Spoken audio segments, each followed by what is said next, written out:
नमस्कार मित्र आणि मैत्रिणींनो, तू रे माझा मितवा या मालिकेच्या पुढील भागामध्ये आपण पाहणार आहोत की आता राकेशने सर्वांना एक विषारी धूर सोडून बेशुद्ध केलेलं असतं. सर्वजण खाली पडलेले असतात. अर्णव देखील बेशुद्ध झालेला असतो. पण आता राकेशला नवीनच मस्ती सुचलेली असते आणि तो जातो ईश्वरीजवळ. ईश्वरीजवळ जाऊन बोलतो की आता तू फायनली माझी होणार आणि मी आता तुला मिळवलं आहे कायमचं. पण तितक्यात ईश्वरीने डोळे उघडलेले असतात आणि तिचे डोळे उघडलेले पाहून राकेश मात्र हादरूनच जातो. त्याला तर धक्काच बसतो आणि ईश्वरी उठून उभी राहते आणि त्याला म्हणते, आता तुझा खेळ संपला. हे ऐकून तो आणखीनच घाबरतो. तर ईश्वरी लगेच त्याच्या कानाखाली मारते आणि राकेश खाली पडतो. तितक्यात घरचे सर्वजण उठून उभे राहतात आणि पोलिसही तेथे आलेले असतात.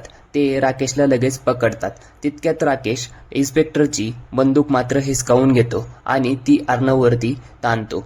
त्याला गोळी मारणारच असतो. तितक्यात तो काय प्लॅन बनवतो की ईश्वरीला सोबत घेतो. ईश्वरीला स्वतःकडे ओढून घेतो आणि अर्णवला म्हणतो, का रे चिंटुकल्या, तू मला अडकवण्याच्या आधी मी या ईश्वरीला ढगात पाठवीन, समजलं?